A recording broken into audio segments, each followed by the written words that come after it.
How's it going, everyone? Session here. Welcome to Final Fantasy XIV. We have officially 12 hours, or if you want to get specific, like 11 hours and 30 minutes from now as I record this. The official live letter is coming tonight at midnight, literally in 12 hours from now. It's actually going to be so exciting because I feel like it's already been like 2 weeks since the PAX East panel came out, where they revealed the official release date for Dawn Trail as well as early access and the reason why he delayed it by a week, in terms of the release date. So we are all obviously so eager and excited to get more insight and detail as to what is to come with the live letter. So they'll also be doing a recap of it as well on the following Monday. So, if you missed out on it today, then you can check it out again on Monday. Now, the show details are going to confirm several things, right? We're going to cover patch 7.0, kind of what to look out for in terms of the release. Nothing that should be story relatable, so you can you can be very free from spoilers.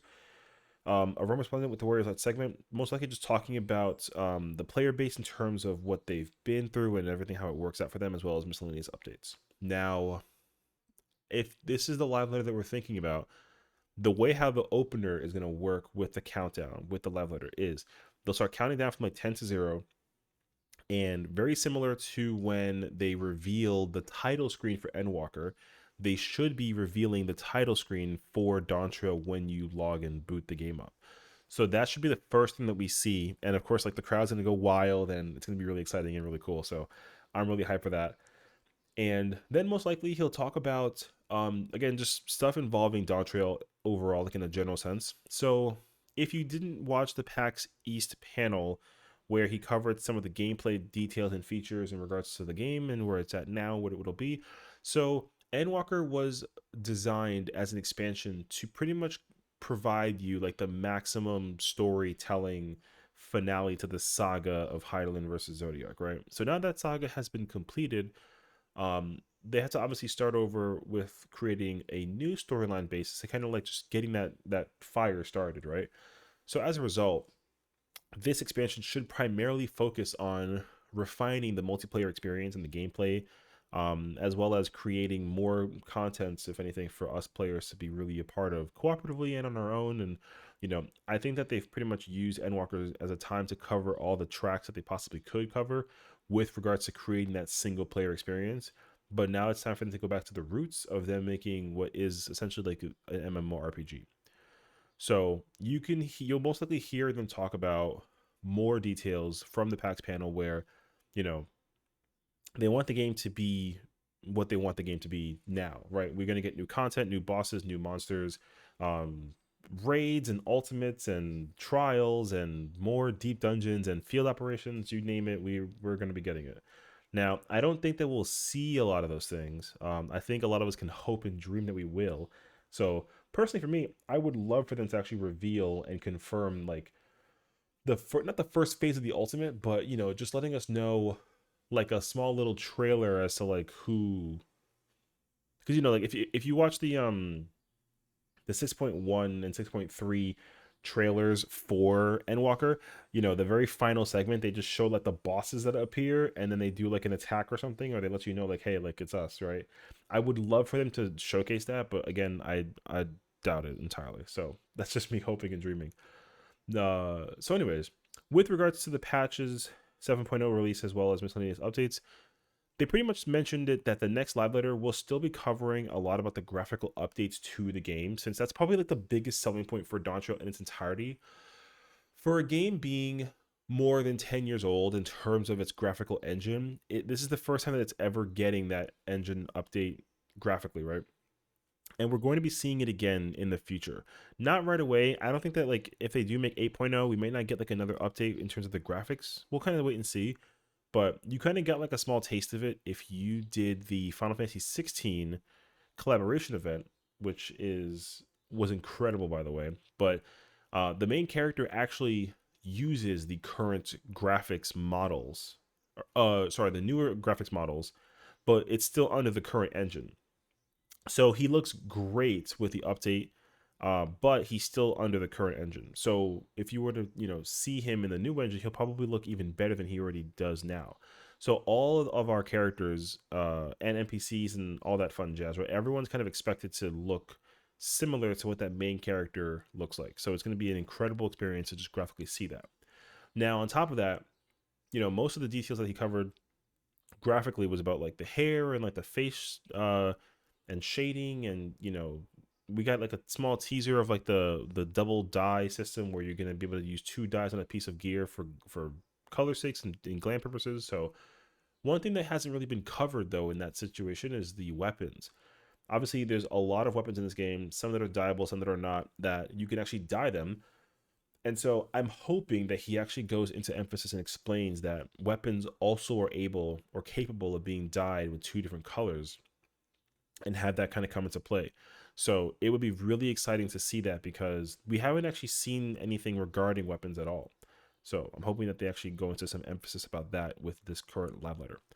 Additionally, with the ultimate weapons, if you kind of go look at some of them, a lot of it is very pixelated, is what I would say. Like the graphics of the weapons are so incredibly well done, but I think because of how old the engine is, like the weapons don't really look they look really good, but it does look like it's, they would look a lot sharper and cleaner in a newer engine. So I think a really good example of that is like the Omega Ultimate weapons. You can actually see like the pixelation of some of the details on it. So I think that they'll kind of showcase, a little bit of what that might look like, hopefully. And this is me being in insane, uh, it's on my bingo card, right? Where I'm hoping, and don't yell at me. I'm sorry. I just want this because it was a rumor that was also discussed in a previous like interview where we're going to be going into Dawn Trail, and as an Ultimate and Savage Raider myself, I really enjoy the weapons that they release. And so far, every weapon has been like incredible at design. It's been incredible looking, and I love them. But um, I also love playing some of the newer classes that we've gotten in the recent expansions, right? Like I love playing Gunbreaker, and playing Gunbreaker in the Ultimates has been an incredibly fun experience. But sometimes it feels weird to go back and play the original two that came out in Stormblood, being Ultimate Coil of Bahamut and Ultima Weapon Ultimate, where I do, and going in as a Gunbreaker, it feels great, but it feels weird, right? Because I go in there to get like a totem for that weapon, or that ultimate rather, but I can't get the weapon for the job that I'm playing. So the rumor is, in an interview, they mentioned that they were going to possibly look into the idea of having the new jobs get weapons for the old ultimates. Which again, I know it's like there's no way that they're going to do that. It's impossible. I personally don't know though, right? The only reason why I'm hopeful that it's going to be a thing this time around is because I think that they were waiting to do it until they realized that they were doing like a graphics update thing, and that'll probably just help them polish or clean up, the design wise for those weapons. So that's my hope. I'm hoping that like as a Gunbreaker, I can get weapons from UCOB as well as Uwu. Now, on top of that, since Dawn Trail is getting officially Viper as well as Pictomancer, and we're getting two ultimates in Dawn Trail, for there to be 7 ultimates in total, and then the two newest jobs don't have access to weapons for the previous 5, is a little bit, it's kind of a weird thing to be in. I don't really want to go in and play Viper if I can't get like a weapon from like T, for example. You know what I mean? So hopefully they just kind of showcase something of the nature that says like, hey, we made this a thing. Boom, here you go. So I'm hoping that with like the graphics updates segment of the live letter, they kind of showcase that and reveal that those weapons will be getting their ultimate renditions. But again, this is me in heavy copium, as they say. I'm hopeful that they'll make that kind of announcement at some point. I pray that they do. So I'll be really excited to do that actually. So there's that. Now, as far as miscellaneous updates go, they should be that's a very broad topic to cover. I think the majority of it though will be regarding just stuff that they've announced can be content, but hasn't been fully released yet as content. So for example, cosmic exploration is something that is really exciting for a lot of players because it just seems like it's like a gathering experience for friends to just kind of tag along and do something. Kind of similar to like ocean fishing, but I think it's a different, entirety thing. So there's gonna be that. Additionally, I think that they have field operations, which, if you don't know, that's like Eureka Animos, Pagos Pagos, and Hydatos, as well as Bojin. Those are two areas that people really thrive and love being in. And obviously, people had kind of their feedback about it. They listened, and then, you know, I guess you don't realize that you love it until it's gone, sort of thing. So with Dawn Trail, they're bringing a field operation back, and most likely they'll tie in and segue with the relic. So we should be hopefully getting some kind of teaser, lore explanation behind whatever the new field operation is. Same thing with the deep dungeon. We were lucky to get Eureka Orthos as a deep dungeon in this expansion, but I would love for them to reveal or confirm at least that they're making a fourth one. I mean, I'd even be okay with like a fifth and sixth one. Now, that's a lot to ask for, but again, that's my hope that they'll kind of just reveal, like, far down the line we're going to be getting this as like a thing, which would be really cool. Um, Additionally, they did reveal very, very recently that they're also releasing, Beastmaster as a limited job, which of course is a very big question mark. Like, what is Beastmaster? How does it function? What does it do? All that fun jazz. We have no idea. My theory currently is that Blue Mage is listed as a DPS job that can flex into tank and healer, and it can pretty much play either three roles extremely well and like concentrate on those roles. But it's primarily a DPS job first and foremost, which is cool. I'd like to think that Beastmaster will be labeled as a tank job that can also categorize under DPS and healer categories. Um, I really hope that that's what they do. I don't want Beastmasters to be like another DPS. I feel like that'd be a little bit just too much for me personally. So I'm hopeful that they actually just confirm it's a tank class. Now, we're not going to necessarily see like the gameplay aspects of Beastmaster, but we might get like a small little like salt to the to the pot in terms of like what they're going to be doing Beastmaster wise, whether it starts off at like level 1 like Blue Mage does, or if it starts off like at a later thing. I'm more certain that it'll be like a level 1 job, and it functions similarly to Blue Mage, how you level it up. So we'll hopefully get some more insight on that, but we shouldn't really get too many details about that at all. So we'll see.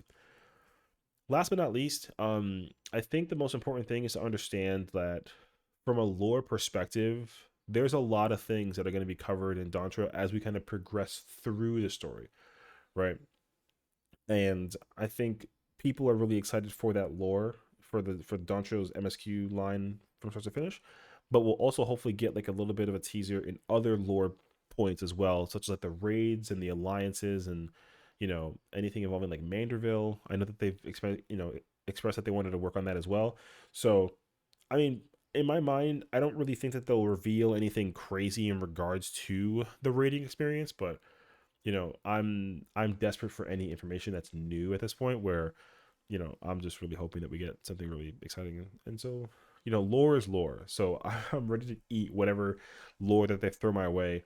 And people have been finally realizing that there is this pattern currently of like a lot of Final Fantasy IX references. There is like a rumor kind of traversing around, and my source also confirmed that um, this is way prior to the actual Dawn Trail reveal, anyways, that after the trilogy of Final Fantasy VII is completed, the next remake to be kind of put down the line is Final Fantasy IX.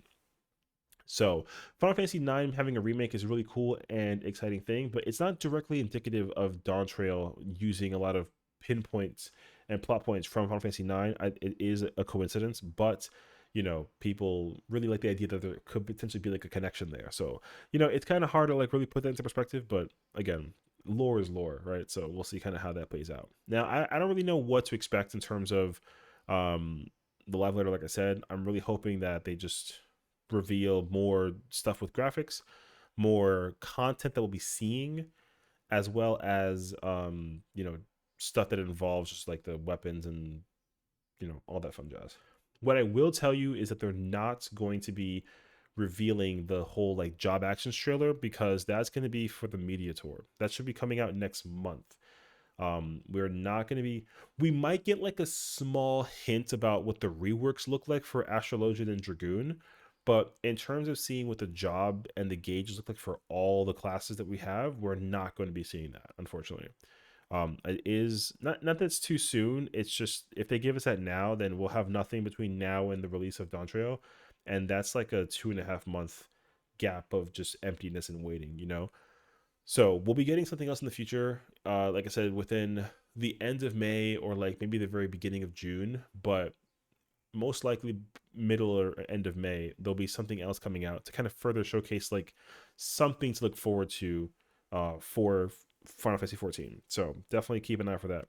But like I said, the countdown has started. We have 12 hours from now before we're able to actually get immersed in what is that incredible live letter stream reveal. So hopefully you guys look forward to it as well as I will. We will be watching it live in a moment, so definitely tune in and check it out. So thank you guys all for watching. Hope you guys are excited as much as I am. Let me know what you think that we're going to be seeing or not seeing in the live letter, and I will catch you guys then. Take care.